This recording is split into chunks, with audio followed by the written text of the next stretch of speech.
Hey y'all, this is Opaque Garage, and it's where we promote working on your own stuff and promote, even though it's rusty, don't throw it out, keep using it. So, first video going on the channel is going to be my 2002 Chevy Suburban, 3/4 ton, and I'm going to tell you, don't believe it's rust free when they say it's from Minnesota, because the thing is pretty rusty. So here it is, 2002 3/4 ton 8 lug Chevy Suburban, 6-liter, 4-wheel drive. It has the overdrive 4-speed transmission. Does some pretty heavy hauling, but as you see, it has some speed holes in it. And it has some more speed holes in it. In fact, this is completely rusted through into here. At one point in time, I was gonna try to repair the body because it seemed like it was just the rockers gone, but the body's pretty much done. Doors are nice, hood, fenders, but somehow this dog leg just completely disappeared. So if I do keep it, I might do a body swap on it. We'll do that later on in the channel. If I don't, well, I'll probably look for an excursion or something and get something a little bit more rust-free. Well, let's move on. What's the problem with this one today? So, my daughter was driving because she was moving and using it to move, and hit the brakes real hard, and the master cylinder went out on it. Where I knew the master cylinder went out on it, it was still full of fluid. The pedal was low, and I pulled it off from back there, and well, voila, there was fluid leaking out of the plunger at the back of the master. Telltale signs there was a problem with the master. Then when I started to take it apart, the line that went to the front brakes, which is this rear line right here, no fluid came out, meaning that every time you was hitting the brake, fluid was coming out of this line, but not this line. So, placed the master, getting ready to bleed them, put fluid in it, and pumped it up to see if I can get a pedal, and still wasn't getting a pedal, and started noticing a problem.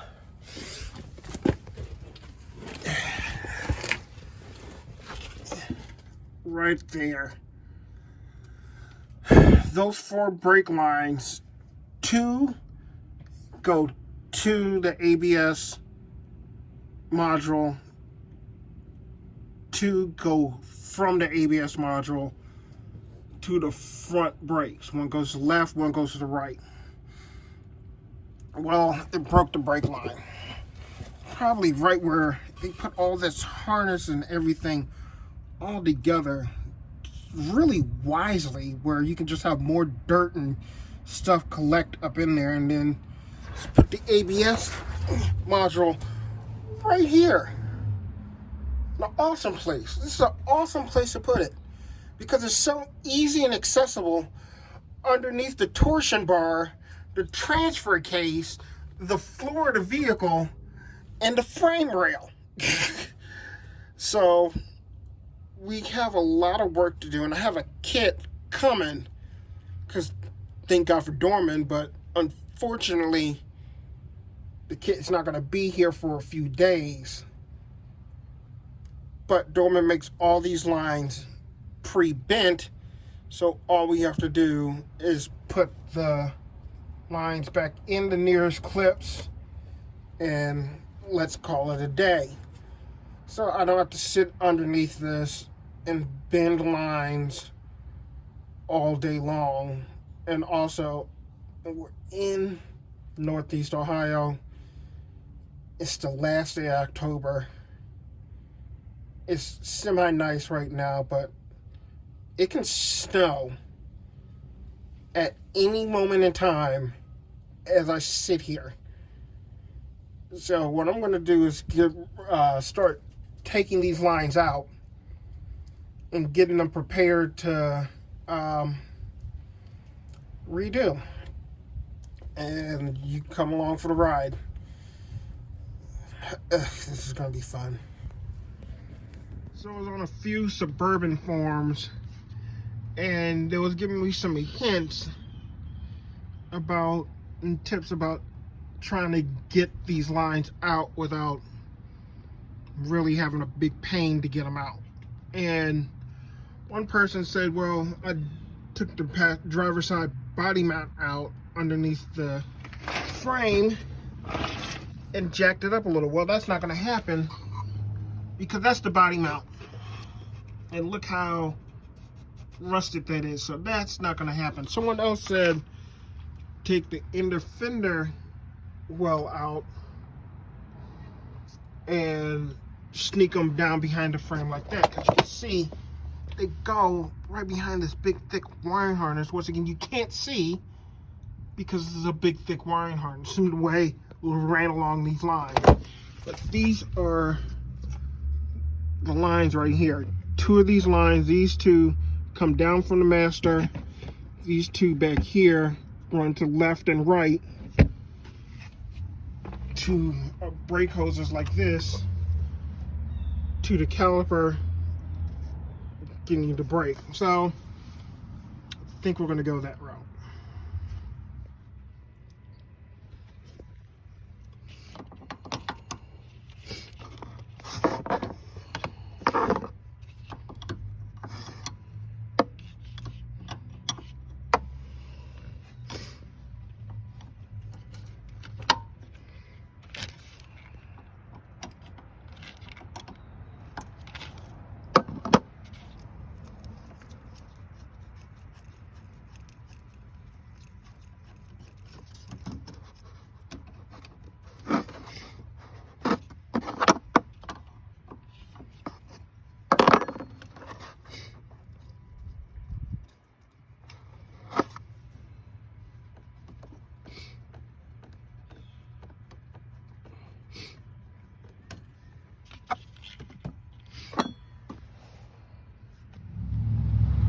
Okay, I was gonna remove this and show you how to remove these clips, but from years of being in here, the clips aren't sliding apart. So we're just gonna end up taking the side cutters, getting underneath there,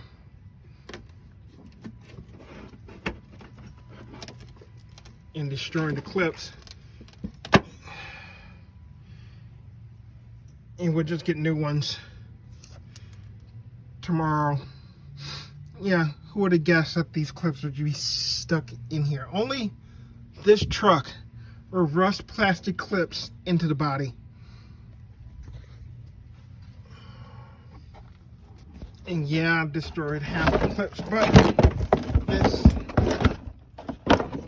has been removed. Oh wow.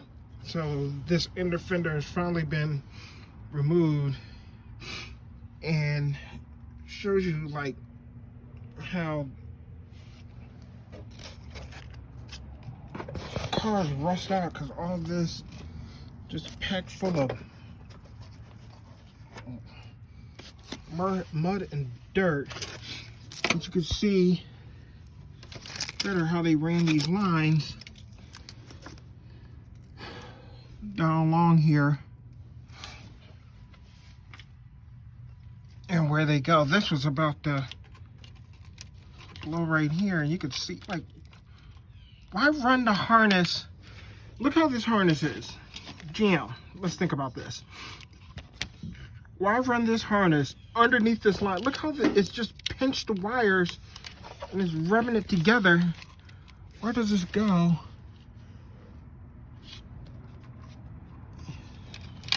I'm willing to bet that's the ABS, some of the ABS wires. No, it's the ride control, and that's why the ride control is probably out, because once we move these lines, I'm willing to bet it's grounding out right there. All right, so next we're going to spray all these lines down, some blaster, and hopefully they come out without a problem. We'll see. All right, now I want to show y'all something. So say, if I just, this is my luck. If I wanted to save this line, as rusty as it was, it wouldn't have came off. I would have started turning this, and it would have snapped this in half. Look at this. This is just because I'm not saving the line. Of course, it wants to spin freely. It's my luck. So I want to show y'all something. Remember where I showed you where that line was rubbing against that wiring harness? Here we go. If you look right there, spare wire. This line here was sitting on top of this wiring harness, and eventually it rubbed through and grounded out a wire. So we got to repair that, but we have the heat shrink and a solder gun, and I'll do that before I put it back together. But hey, at least that one line came out. Off to the other side. All right, so I'm going to give y'all a tech tip. I'm trying to get one of the lines off the ABS module. It's kind of dark down there because I can't film, but you can get the same sense from this line here. So this is a 9/16, and the line down there is frozen on the module. So the line wrench on it is just rounding out. One of the tips is you can take some side cutters, cut it even with the flare nut, and then take an open-ended 6-point socket, slide it on there. You're more likely to get it out without rounding it out. All right, so we got those loose. So let's see if we can start sliding some of these lines off these rusty clips and out of the vehicle. Fun part 2. Problem, your pile of offenders. 18-year-old rusted Minnesota, 1 year in Ohio brake lines, and I think all of these blew out all at the same time. I would have filmed them coming out, but it was just a lot of dirty words and stuff falling in my eye, me squinting, and I guess you can just rip them out any way you want to. So, new one should be here Tuesday, and we'll get going on it then. All right, until then, just keep it rusty but trusty, and try to keep stuff out of your eye. Brake fluid burns. Later.